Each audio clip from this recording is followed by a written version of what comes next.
Wenzel asked me to read his. He says, my grandpa's name is Pappy and I love him so much. He likes watching Western television shows like Gunsmoke and Bonanza. I haven't smiled or talked much ever since he died. And the only reason I smile is I remember where he is now. P.S. I didn't want to say this in public, so I decided to type it out.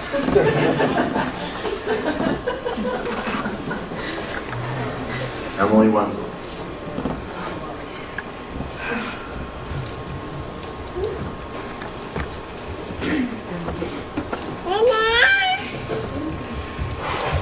If you knew Pappy, you know that he was a big man with a big heart. He loved his grandkids and loved spending time with us. He always had something to say. Whether it made sense or not, we didn't care. It always made us laugh. Some of my favorite memories of him are when we went fishing with him up in Maryland. We were always looking forward to those fishing trips with Pappy. Even as he started to get sick, we'd take him up to Walmart and let him go around looking for stuff, and sometimes we'd lose him and have to chase him down. Those times were fun too, though. I always looked forward to walking into his house and hearing, "Hey, pretty girl." It always made me smile. Even though Pappy is gone now, he's in a better place. It makes me glad to know that he isn't sick anymore. I can just see him up there now, messing around in his shed with all his tools again. And that makes me happy. My Pappy will always be remembered for his big heart.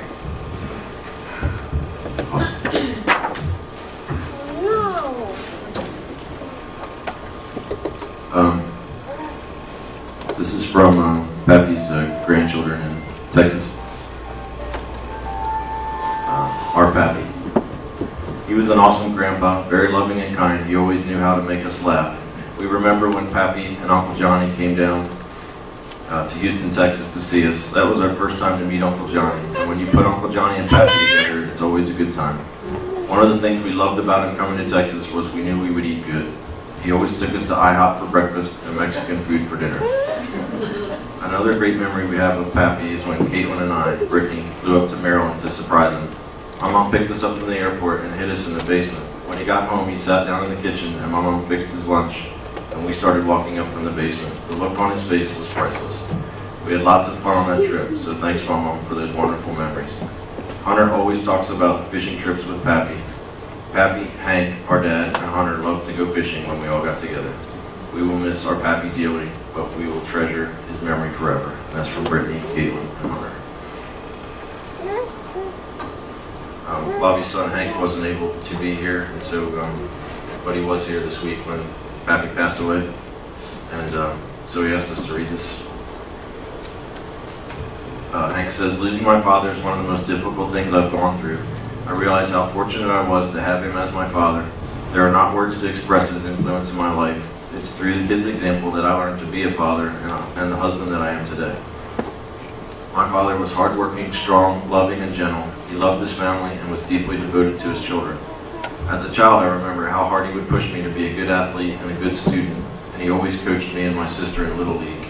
Those are memories I will carry near and dear to my heart. He showed strength and love right up until his last days with us, and I hope that one day when I die, my children can look back and tell funny stories about me and talk about how I love them and my grandchildren. And then, like my father, I will have led a complete life. Finally, my mother asked me to read a few words about Bobby. Bobby was the most caring, kind man I know. He was very interested in helping the homeless folks where we used to live in Maryland. He would hire them when he could, and when they were done for the day, he would give them some clean clothes along with a decent day's pay. He would often stop them in town and chat and see how they were doing and give them a few bucks. He always thought that if enough people really cared, that the homeless people could rise up out of their situation. He thanked God that he had a good life and he never had to experience homelessness. Can you hear me without the...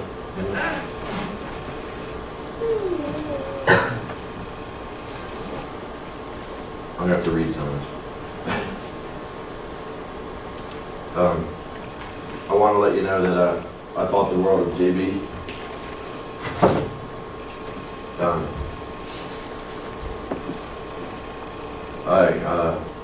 In the last year, took to calling him a young man, and he always called me a big kid. I think, I don't know, height, or I'm Phil's older brother, I don't know what that was about. But I was always the big kid. I just loved everything about him. I loved that his name was JB. If you look at his birth certificate it says J.B. Carlton. And I don't know if he knows, he never pretended to know what that stood for. It was just J.B. And he was a guy who loved the South, he loved good cooking, he loved America, he loved guns. I mean, what's not to like about this guy?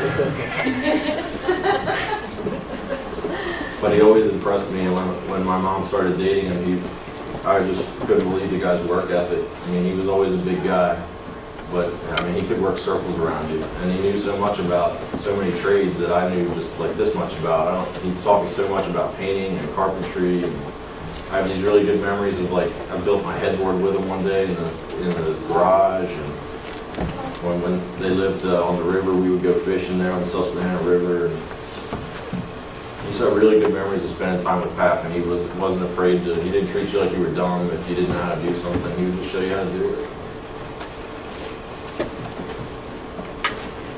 What impressed me most about JD was the way he treated my mom. Because I know no relationship's ever perfect, and you always have disagreements with your spouse, but I've never seen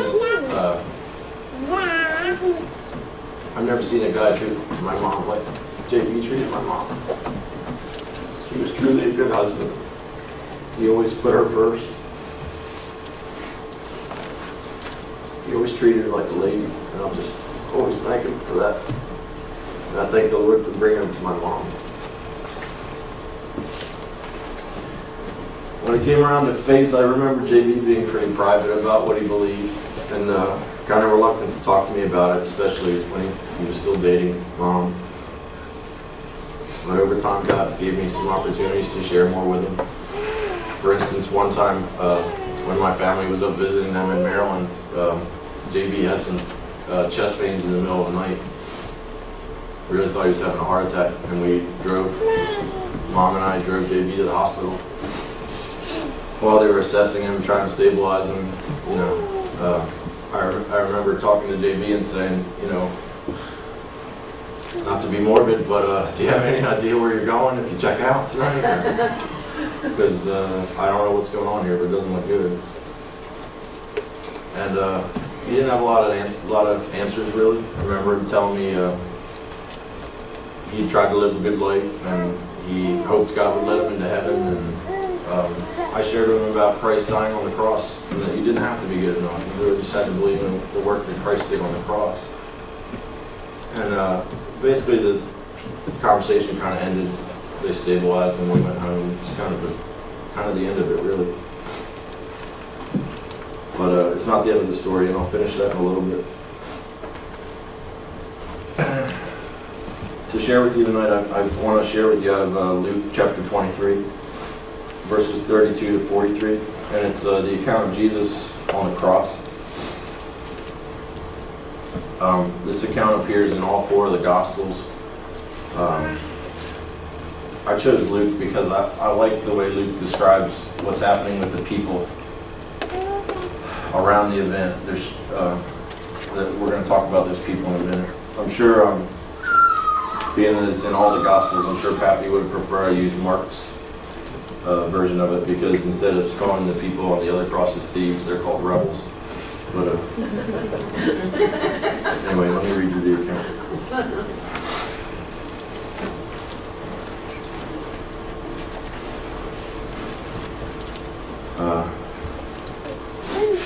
Verse 32, there were also two others who were criminals who were led with him to be put to death.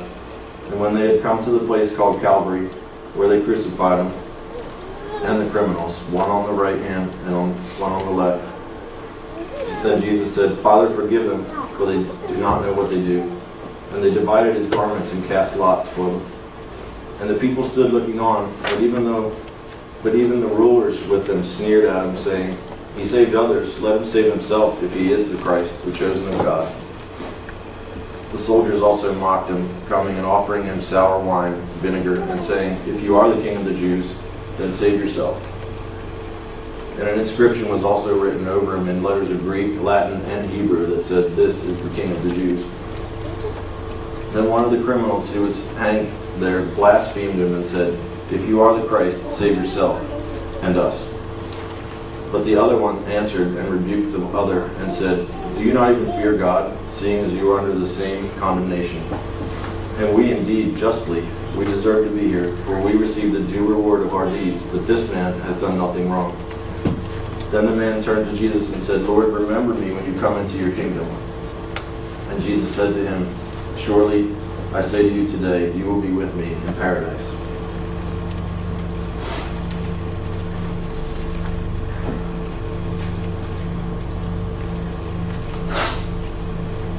So think about this. You're in the city of Jerusalem. Maybe it's not an unusual thing to see people beaten and taken out to be crucified. That was their method of punishment. So that wouldn't have been an unusual sight. But this morning, if you were in Jerusalem, you heard that they're actually going to crucify Jesus, and you would have heard of Jesus because he just spent 3 years traveling in and around your city. You know that he's done miracles. You know that he's raised the dead even. This would have been, even if you weren't into watching crucifixions for the morbid appeal of it, you probably would have wanted to go out and see what happened to this guy, because this guy made a lot of claims about his life and about who he was. And this would be something that would attract you. But the truth is that most people in the city didn't even bother to go out to Calvary that day. I'm sure they'd heard of him, but who knows why they didn't go. Maybe they had something else to do that morning. Maybe one of their kids was sick. Maybe, to be honest, maybe they just didn't really care much about who this Jesus guy was, and so they stayed home. But imagine that you and I actually went out there and stood there at the foot of those 3 crosses they put in that hill that morning. To the left and the right are these 2 criminals we talked about. And in the middle is a guy who's been beaten so badly, his bones and his muscles are visible through his torn flesh. He's barely even recognizable as a man. The very soldiers who did this to him take the time to strip him naked and gamble right there in front of you to see who gets to keep his clothes as a souvenir. They take the trouble of making a sign to mock him and say, "This is your king, you Jews. Here's the king of the Jews, this man who can't even save himself." To the side of this stands the crowd of religious people that battled Jesus the whole time he was on the earth. You just can almost picture them standing around looking satisfied, like, finally we got rid of this guy, looking smug. They're calling out to him, they're making fun of him. "If you're really God's son, why don't you, let's see it happen. Why don't you get yourself down off of the cross?"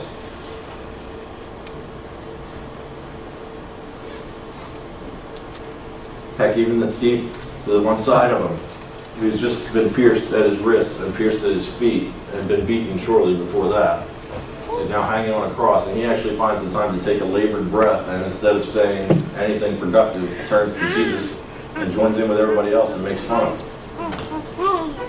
He manages to say, "If you really are," this is getting repetitive, you've heard this before, "if you're really God's son, why don't you save yourself, and while you're at it, save me."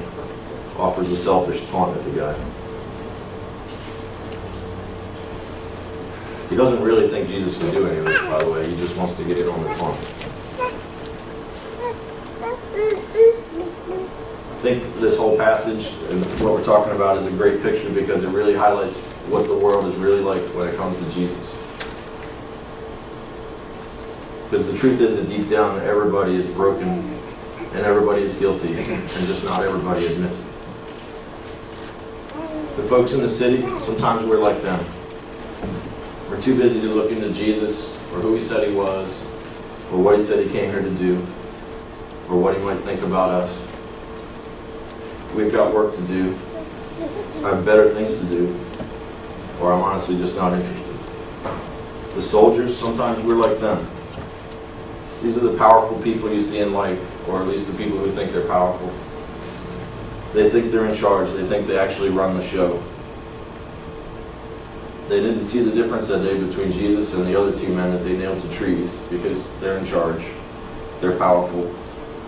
So what use would they have for this weak man hung on the cross? And then the religious people that were standing there, sometimes, honestly, we're like them.